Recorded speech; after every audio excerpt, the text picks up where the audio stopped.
is power in the factory, power in the land, power in the hand of the worker. But it all amounts to nothing if together we don't stand. There is power in a union. Now the lessons of the past are all learned with workers' blood. Hello, welcome to the April 4th Coalition January 5th show. My name is Richard Desati. I'm with the April 4th Coalition. We all have sickness or time conflicts, so we're going to try to do this remotely the best we can. The April 4th Coalition's mission statement is, we are for workers' rights and collective bargaining rights, and we are against tax breaks for the rich and corporations who ship our jobs overseas. We support all the articles of the Universal Declaration of Human Rights, but it's our custom to put underline Article 23 of the Universal Declaration of Human Rights. Everyone has the right to work, to free choice of employment, to just and favorable conditions of work, and protection against unemployment. Number 2, everyone, without any discrimination, has the right to equal pay for equal work. Number 3, everyone who works has the right to just and favorable remuneration, ensuring for himself and herself and his family and her family an existence worthy of human dignity and supplemented, if necessary, by other means of social protection.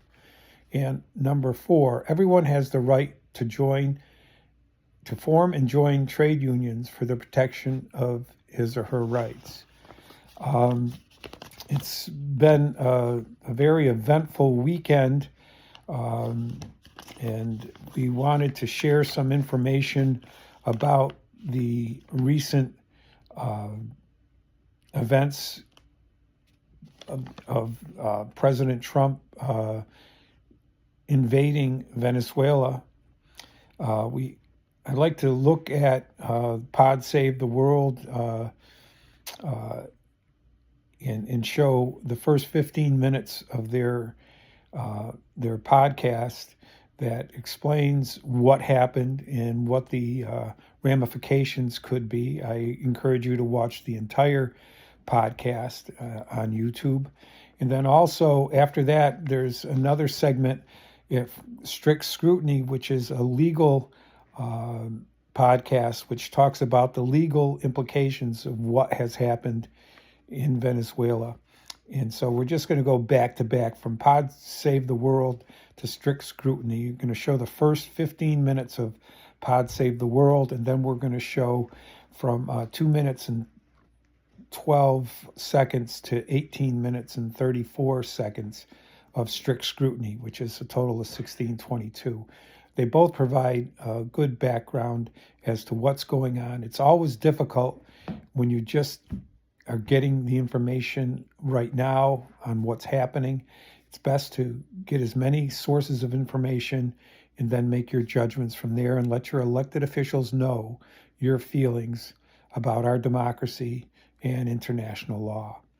Thank you very much, and have a pleasant day and enjoy these two podcasts. Thanks. Hi all, Leah here. We have a great episode in store for you featuring a conversation with an expert, the expert, on how autocrats use law and courts to turn democracies into autocracies, an update about all of the legal Grinch moves the administration tried to pull over the holiday season, and a conversation about Trump's judicial nominees in the second term. But before we get there, we all woke up Saturday morning to learn that the FIFA Peace Prize recipient himself, President Donald J. Trump, the Dove, had launched a military invasion of Venezuela and kidnapped its president, Nicolas Maduro, and his wife, Celia Flores, who the Attorney General subsequently told us are being charged with crimes in the United States. We knew you all would want to learn about this, so we are incredibly thankful that Rebecca Beck-Ingber, professor of law at Cardozo and former counselor on international law at the State Department, has once again agreed to get us all up to speed. Beck, welcome to the show again, and thank you so much. Thanks so much for having me. So let's get down to business, the business of illegal wars and regime change. So what happened that we know of? So I had the good fortune of being jet lagged. and woke up at 4:30 a.m. and I made the mistake of checking my phone, which you should never do. And someone had sent me a Truth Social post from the president claiming that he had carried out airstrikes against Venezuela and its leader, President Maduro. And that's a direct quote, and that's important. So we'll talk about that. So he claimed that the U.S. government had captured Maduro and his wife, flown them out of the country. And we later learned their destination is the United States. It's apparently New York. And so I, of course, hopped on the news, and there have been many reports confirming explosions in Caracas and neighboring areas. And the Attorney General, Pam Bondi, has now announced an indictment, a new indictment in the SDNY, the Southern District of New York. And she says that Maduro has been charged with narco-terrorism conspiracy, cocaine importation conspiracy, possession of machine guns. That one threw me a little bit because he is, of course, at least a de facto head of state, conspiracy to possess machine guns and destructive devices against the United States. So do we know anything about the purported legal authority for this strike? And again, by strike, I'm just using that as a shorthand for kidnapping a foreign leader and his wife at gunpoint and via bombings as part of what the president himself called a large-scale strike. Yeah, there's no legal authority for the strike. It's a violation of both international law and domestic constitutional separation of powers. But we know a little bit about what the administration is claiming thus far. So the most detailed statement I've seen on the administration's legal position came from Senator Mike Lee, who had apparently just gotten off the phone with Secretary of State Mark Rubio, who's also dual-hatted as the National Security Advisor, which might be handy when you are trying to impose your pet projects on the government. And Senator Lee said, well, there's nothing to worry about here legally. This was simply a law enforcement operation to execute a warrant. It likely falls, he said, within the president's inherent Article 2 authority. And that's a pretty big claim itself. Yeah. He's claiming that the president can invade a country, kidnap their leader, and that DOD can just bomb its way in as a means of protecting the people who are doing that. So, yeah, where to start? Just want to note that Democrats confirmed Marco Rubio unanimously. Also, how much the goalposts have changed, because I think Mike Lee later said, this is just going to be in and out. But as we'll get to by the end, it turns out it's not going to be in and out. And there's both, I think, an international law question and a United States law question. I guess, which do you want to start with?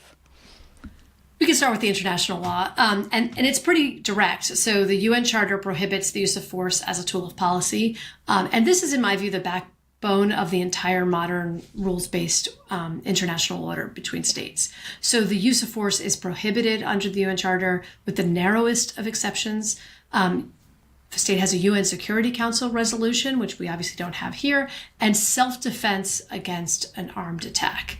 And this rule is really what separates, in my view, the modern world from what came before, where states could use war as a tool of policy.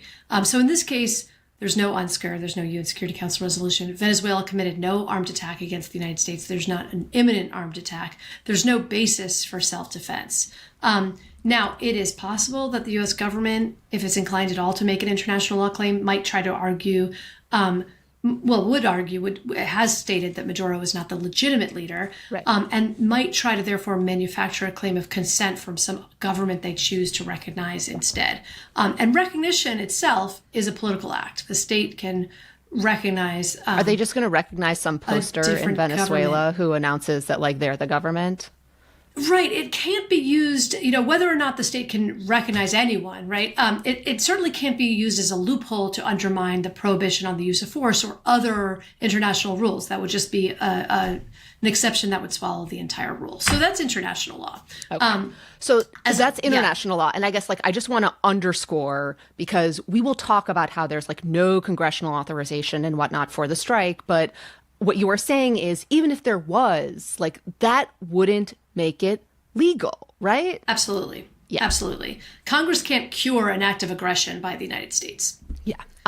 So now maybe... And in fact, Putin had domestic legal authority voted on, to invade Ukraine, and that did not make it legal as a matter of international law. Yeah. So I guess now shifting a little bit to what might be both somewhat international and U.S. law, and that's something you were alluding to, which is about this claim that it was done in self-defense, and in particular, in defense of personnel. I guess, what is the law on self-defense, defense of service members? My hunch, not being an international lawyer, right, or an expert on the law of war, is this cannot possibly remotely satisfy it, given that they created the condition needing the self-defense, but maybe I am missing something. So self-defense comes up in a lot of ways. And I just talked about sort of a macro way, right? The state can use force in these limited exceptions. And one of them is self-defense of the state when the state has been subject to an armed attack.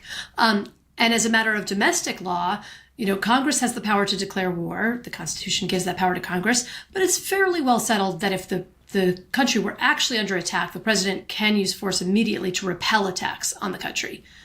None of that's relevant to your question. Those are the macro self-defense questions. There's then this more complicated possible theory that in that same tweet I mentioned from Senator Lee, he might be suggesting, he says the president's acting within inherent authority, meaning Article 2 constitutional authority, to protect U.S. personnel from actual or imminent attack. Now, that's kind of a muddling of international and domestic law. The actual or imminent language sort of speaks in international law, but it sounds like he's talking about a U.S. government claim to be able to act in self-defense to protect, for example, U.S. personnel, right? And the U.S. has long claimed the authority to protect, for example, U.S. soldiers who are lawfully stationed abroad. If they come under attack, they may respond immediately in kind, right? In this case, that is an absurd fit. Right. I said lawfully stationed abroad, first of all, right? The state cannot sort of engage in an armed attack on another country and then backfill a legal defense to that armed attack by claiming that they were merely using force to protect the forces that were invading the other country, right? This is just a circular reasoning, and it's absurd on its face. Yeah. So speaking of absurdity, I do want to maybe say one or two more things about, U.S. law, because the Trump administration is claiming, this was done to execute a warrant for Maduro and Flores's arrest. Just by way of a little perspective, U.S. courts issue warrants all the time. I am not aware that incidental to those warrants, the police can bomb your neighborhood and kill people. Excessive force and police violence is a problem in this country, and yet there's no question. This is just a ridiculous perversion of the principle that officers can do what's necessary to execute a warrant. And J.D. Vance, knower of all things, weighed in on X with a post that began, quote, PSA for everyone saying this was illegal, which I am pretty sure is something a drunken college sophomore would say before dropping trow and peeing in public, but I digress. Vance then said, quote, Maduro has multiple indictments in the United States and that you can't avoid justice because you live in another country.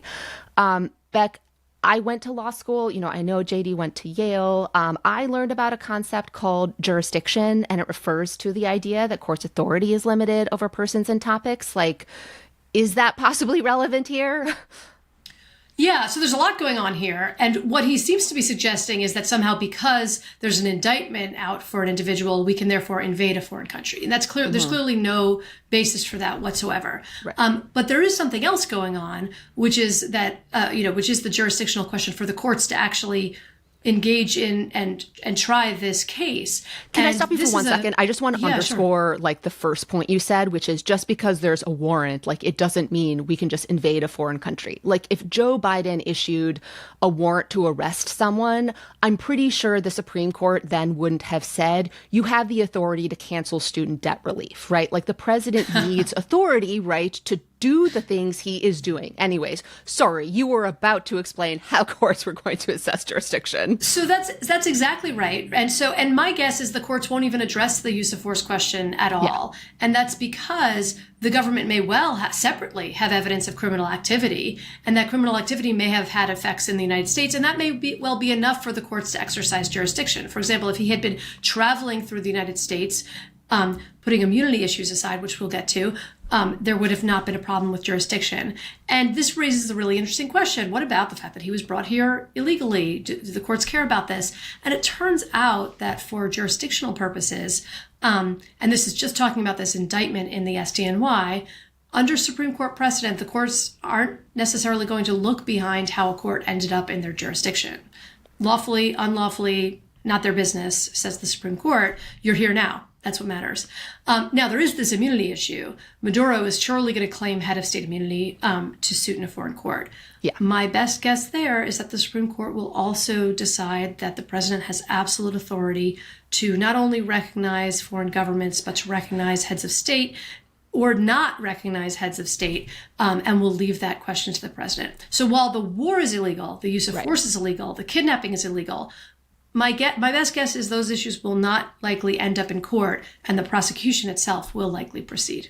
I mean, in some ways, like what you were saying is like this episode is the ultimate epitome of the administration's contempt for the law and contempt for the public. Like, you know, you mentioned the crimes that Maduro and his wife are being charged with. They include cocaine and importation, a crime which we should say, you know, Trump pardoned former Honduran president last month. You know, they also are being charged with the machine gun crimes, which, you know, by the way, some Republican appointees maintain is a constitutional right. And the regime's position, like our regime's position, seems to be foreign leaders can be tried in U.S. courts, but the leader of the U.S. cannot. And I don't see why having assault rifles as a head of state is any less of an official act than overturning the results of an election, you know, part of which the Supreme Court said were official acts of the president that he was entitled to immunity for. Okay, so I know we've been talking about the law a lot, and I guess, you know, one more kind of legal point, like we know so much of what they are saying is absolute bunk. Like why they are saying they intervened here, even that, right, wouldn't make it legal, but it's also just not true. And so I wanted to play two clips from the president's Saturday morning media tour on state TV, i.e. Fox. Here is the first. If you would have seen what happened, I mean, I watched it literally like I was watching a television show. And if you would have seen the speed, the violence, you know, they say that, the speed, the violence, they use that term. It's it was an amazing thing, an amazing job that these people did. There's nobody else could have done anything like it. He's launching attacks, to my mind, like he thinks they're cool, right? Like very wag the Donald. And here he is explaining why China isn't going to object to the attacks. There's not going to be a problem, and they're going to get oil. We're going to allow people to have oil. Again, not regime change, right? Can't possibly be that, except it is for oil. And he said, but they should say, great job. They shouldn't say, oh, gee, maybe it's not constitutional. You know, the same old stuff that we've been hearing for years and years and years. And then when asked, like, what do you think is next for the Venezuelan people? He said, we in the United States are making that decision. Once again, utter contempt for democracy, law, etc. And then at his official presser, he announced this. We're going to run the country until such time as we can do a safe, proper, and judicious transition. To my mind, like now the unitary executive theory is now not just that all executive power is vested in the president or that he gets to exercise Congress's powers too. It's also that he gets to exercise the power of every country he wants. And he also underscored they are prepared to do a second attack, a bigger one, right, if necessary, as you can hear here. And we are ready to stage a second and much larger attack if we need to do so. So we were prepared to do a second wave if we needed to do so. We actually assumed that a second wave would be necessary, but now it's probably not. The first wave, if you'd like to call it that, the first attack was so successful, we probably don't have to do a second, but we're prepared to do a second wave, a much bigger wave, actually. This was pinpoint, but we have a much bigger wave that probably won't have to do. At this point in the presser, he shifted to talking about D.C., Memphis, Chicago, New Orleans, leaving me wondering, like, given how quickly the goalposts are moving here, right? Hours ago, Mike Lee was saying we're in and out. Now, no, we're going to be running Venezuela. Like, are they also thinking about regime change in D.C., Memphis, Chicago, New Orleans? You know, Beck, I guess I would leave you with any final thoughts on this just lawless war kidnapping is the best I have for calling it. Yeah. In some of those clips, he's really just shrugging off the rule of law. He's shrugging off the Constitution, not even mentioning the UN Charter, of course. And, you know, international law and the use of force space is largely policed by the outrage of other states. So one question will be, how will other states react. It's not the breach itself. It's not the violation that erodes the rule of law. It's, the question will be, what will be the responses? And there's a corollary in the domestic separation of power space. Constitutional public law questions, the separation of powers, checks and balances. Ultimately, these are policed through the outrage of the public, through Congress. And so on the international law plane, our question is going to be the reaction of states. And on the domestic plane, the question is going to be the reactions of the public and Congress. And whether states remain silent out of cowardice or an agreement with the cause or an active desire to erode the rule prohibiting the use of force as a tool of policy, the resulting erosion is going to be the same. And that's the same for members of Congress and the public generally. I think we all have to just continuously make noise and say, actually, we still care about the Constitution, or else that shrugging off will prevail. A great note to end on. Hey, Ben, new year, new regime change. Early Saturday morning, the United States launched a regime change operation in Venezuela where U.S. Special Forces troops, along with FBI agents, blew up key Venezuelan military infrastructure and captured Venezuelan President Nicolas Maduro and his wife. Trump said the Maduros are now on a U.S. warship, the USS Iwo Jima. They're en route to New York City for prosecution. They are calling this Operation Absolute Resolve. Gotta love these names. Trump and Rubio both suggested that the military operation is over for now, but that U.S. troops are ready to conduct a second wave of strikes if necessary. Trump said that second wave would be even bigger than the first.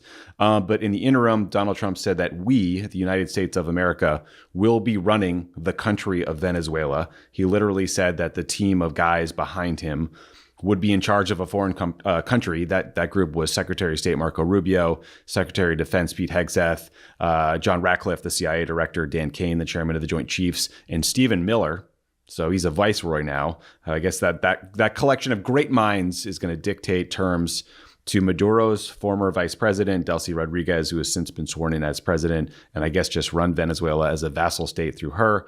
Though Trump said he's not afraid to put U.S. boots on the ground. More of that in a bit. So this could be trending towards a military occupation. So we're doing this, the breaking news episode on the fly. We're learning information in real time, but we're going to try to cover what we know about the military operation, how the U.S. is going to run Venezuela going forward, and what comes next sort of internally there, including what it means for the Venezuelan opposition that desperately wanted this outcome, but now doesn't seem to be part of Venezuela's future, at least according to Trump. We'll talk about Trump's threats to Cuba and Colombia, what lessons he might learn from this, including very bad ones. We'll talk about the international reaction, such as it is at this moment, the legal questions, Congress's role, and then who Maduro is. And I don't know, we'll try to be a little bit hopeful, like maybe try to sketch out what a good outcome could look like, but I don't think either of us feel like we're trending that direction. But first, Ben, just I have to say, like, this is so much crazier than I ever could have expected. Like we've been watching this troop build up for a while. We've been covering this. We both, I think, felt like you don't amass 15,000 troops and a couple aircraft carriers in the Caribbean to do nothing. But Trump launching this capture operation against Maduro and then explicitly saying that his team of aides, including, Viceroys Rubio, Hegseth, Stephen Miller, are now going to run Venezuela until some transition point TBD is just batshit crazy. Trump is now overtly saying also that this was about taking back oil that was stolen from the United States. But yeah, I guess we now have like a petro vassal state in South America, Ben. That's how we're starting 2026. Apparently, Tommy, and Happy New Year to you and thank you and to the world here. There's the thing with Trump where you have to take him on his own terms, right? And the reality is he's been basically telling us who he wanted to be in his second term since he got elected. And keep in mind, one of the first things he started talking about after he was elected were Greenland and Panama. And the reason that's important is because, yes, that's not who was on the punch card today. But we are kind of moved from yesterday into today, from one era into a new era here, where the United States is back in the empire business in this hemisphere. And let's be clear, that's not hyperbole. Like, that's what he said. Now, you go through the roller coaster of the last few hours. It starts with this operation. It says, I'm saying to myself, okay, we're doing this now. Like we've been saying for months on this podcast, clearly this is about regime change. clearly it was a decapitation exercise. And so when the targets started to leak out, the presidential compound, the defense, some, defense ministry associated buildings, it's like, okay, they're trying to decapitate this regime. They did. They got Maduro. They got him on a plane. By the way, the U.S. military, its capacity to conduct these kinds of operations, this is what it does best. The kind of going in and getting somebody. It's a night raid. It's what happens after. Exactly. It's a night raid, essentially, on steroids, literally. But you felt this sense of, okay, well, what's going to happen next? Or, they're probably going to announce some transition plan. Maybe Maria Machado is going to fly back in, the opposition leader, and say there's going to be an election, or because the last election should have gone the other way, we're going to put these people in charge. And there'll be some kind of familiar, at least rhetoric around this. But I think what was really driving the home for me was that press conference where Trump is just like, yeah, we're running this country. Marco Rubio, he's already the archivist and the Secretary of State and, the National Security Advisor. Now he's also, the proconsul of Venezuela. And that's why this is such a, to me, dangerous moment. Look, if I had no Venezuelans who are happy today. They hate Maduro. They've wanted to see him gone for a long time. But normalizing the idea that not just any U.S. president, and I don't think any U.S. president should do this, but this U.S. president in particular can just with no authorization, no legal basis, depose the leader of a foreign country and announce that we're now running that country. And he didn't even talk about drugs, really, in his press conference. He just talked about oil. Barely, yeah. The oil companies are going to get down there. This is like early 1900s stuff that we're back in the soup on. And so there's a lot of different angles on how that plays out in Venezuela, in this country, with the role of Congress and with Trump's own kind of authoritarian trends, how it plays out around the world. But boy, this is a seismic event, and you're right. It's just, for him to come out and just say this. Now, when he does it, you think, well, of course that's what he was going to do, is say that we're just running the country. But when you hear him say it in those blunt terms, you realize, man, we're not even 1 year into the Trump presidency, and we're already running foreign countries. That is not the best case scenario when it comes to having an autocrat as your president. Yeah, he made some quip about how the Monroe Doctrine is now the Don Roe Doctrine, which even the kind of little coterie of fluffers behind him couldn't find a way to fake laugh at. But yeah, it feels like a very big moment. But let's quickly talk about what we know. So according to Dan Kane, the chairman of the Joint Chiefs, there were 150 planes involved in this operation. They hit a military airstrip in Caracas. They hit the most important military base in Caracas, and then seemingly took out a whole bunch of air defenses all around to facilitate these helicopters going in and out. The Delta Force troops did the operation itself with the FBI. Delta Force are sort of like a coterie of some of the most elite U.S. Special Forces operators in the U.S. military. They are, it's so sensitive and secretive that I think the existence of a lot of these operators and teams is actually classified, but they actually do a lot of the night raids and things that have been conducted in Iraq and Afghanistan and other war zones over the past many years. Trump said Maduro, when they got to his compound, he tried to make it to a safe room, but he was too slow and got arrested with his wife as he was trying to close the door. No service members were killed that we know of. They said a helicopter was damaged in the process of the raid, but it could still fly. This operation was apparently approved earlier, but they waited until last night because of weather, essentially. And the New York Times and Reuters have both reported that the CIA had a source in Maduro's inner circle. And then Reuters reported that members of the Venezuelan military worked with the U.S. to secure Maduro's arrest. And someone told the Reuters reporter that there was an inside job aided by the military. So it does seem like there was a lot of conversations happening behind the scenes, trying to facilitate the ouster of Maduro, but not necessarily the regime. And, Ben, that's a lot of detail that's leaking quickly about like CIA assets inside another government. But it does make interesting Trump's sudden fondness for the current vice president, and Trump saying that Rubio has been talking with her and that she seems willing to do whatever the new team of Trump aides that will be running Venezuela says. So we'll see if this really was an inside job. I'm sure a lot more will leak out. But again, like the craziest part was, to me at least, Trump saying the U.S. is now going to run Venezuela. And here he is answering a reporter's question about how that would actually work and whether the U.S. military will now be in Venezuela occupying the country. Let's play that clip. Does the U.S. running the country mean that U.S. troops will be on the ground? How will that work? Well, they always say boots on the ground. So we're not afraid of boots on the ground if we have to.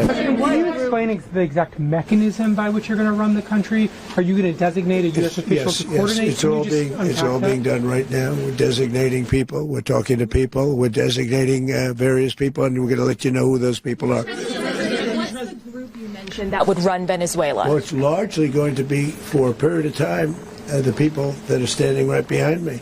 We're going to be running it. So the plan seems to be like, these guys are going to figure it out. I mean, this is like making the post-Iraq war planning look crystal clear to me at the moment.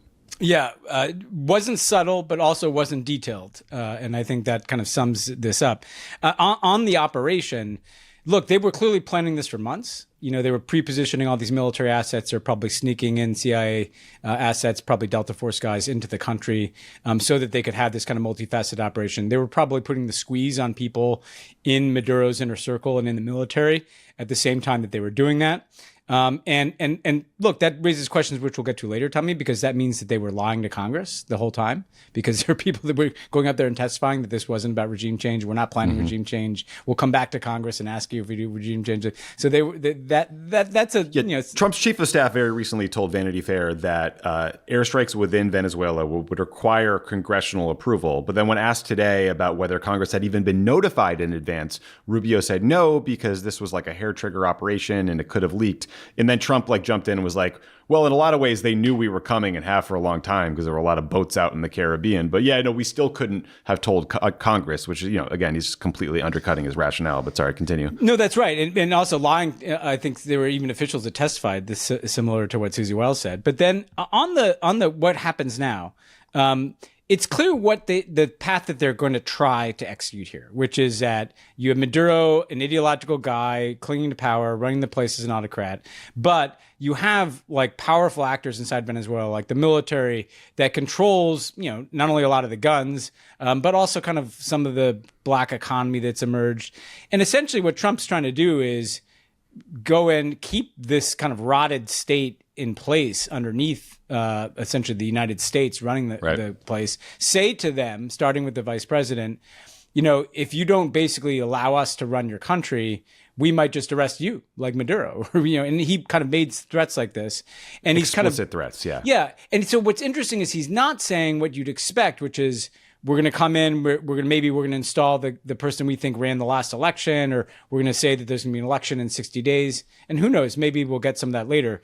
But actually, they're just going to try to kind of keep this, they don't want to antagonize the military because that's how you might get a civil war. And so maybe if we just give everybody a cut here, we'll bring the American oil companies in, and he was very clear about that, and start pumping oil and spread the money around enough that people in Venezuela will, let us do that. Now, that's a pretty big roll of the dice. Let me just raise a few questions, Tommy. The boots on the ground, I think, would be for the oil facilities, because he's talking about, the U.S. oil companies going in there and rebuilding infrastructure. By the way, it sounded like American taxpayers might have to foot some of the bill on that. So you'd need to guard the oil facilities. You'd probably have to guard the oil refineries, which, by the way, are not next to the oil facilities in Venezuela. The oil facilities are in the middle of the country. The refineries are up in the north. So then are we going to be guarding the pipelines too? We could be looking at a scenario where our U.S. troops going to be literally guarding U.S. oil companies in Latin America. That's a question I have. Then the question is, under what possible legal basis is the United States running this country? How does that work? There are ministries, who's going to be providing services in Venezuela? If there is violence, and there are a lot of people that have a lot of reason to be pissed off in Venezuela, who's going to deal with the violence in the country? What is the role of the opposition? Is Maria he basically was dismissive of her. He was asked about her, and he said she's a nice lady, but she doesn't have a lot of support in the country. So much for this being about democracy. It's not. It's about oil. Spoiler alert. U.S. regime change operations always look the best on the first day. When the military does something extraordinary, then there's pictures of a guy like Maduro, who's a bad guy, on a U.S. aircraft being brought to justice, etc. But all we know about what's coming next is that the U.S. oil companies are going down there. That's literally the only thing we know. All the things underneath that about how this country will be run, what the role of our military will be. Tommy, I got what's your over under on when Eric Prince puts in a bid to basically become the Venezuelan security services? So there's a lot of grift and probably a fair amount of violence to come here. There's a lot we still need to see play out. Oh, yeah. I mean, just to your point about how complicated this will be, I mean, Venezuela is about a third larger than Texas. So this is not a small place. And as you said, like these oil fields are large. The refinery assets are spread out. There's pipelines. There's other infrastructure that you could target if you wanted to disrupt what's happening here. And you're right. Trump has basically set up a situation here where he gets to pick and choose how this country is run. He's going to get to pick and choose winners and losers, whether they're oil companies or, sort of the Blackwater style security forces who want to say, hey, Mr. President, we'll go in, we'll control things, we'll secure things, and eliminate any of those pesky congressional oversight questions or constitutional questions that you don't want to talk about. By the way, we should just point out that before this operation, I think it was in December, there was a poll where Quinnipiac asked respondents if they were for or against military action in Venezuela. 63% of respondents said no, 25% said yes. So this is not popular. There's no mandate for this in any way, shape, or form. And it's certainly exactly the opposite of what Trump ran against. I mean, he's always said that the problem with Iraq was not the war itself. It was that we should have kept the oil. So in some sense, we shouldn't be surprised here. But America First was not interpreted by any of his voters as let's revive the Monroe Doctrine and revive regime change operations in Central and South America. Mistakes of the bosses we must pay for. From the cities and the farmlands to trenches full of mud. War has always been the bosses' way, sir. The Union forever defending our rights. Down with the black leather workers unite. With our brothers and our sisters from many far off lands. There is power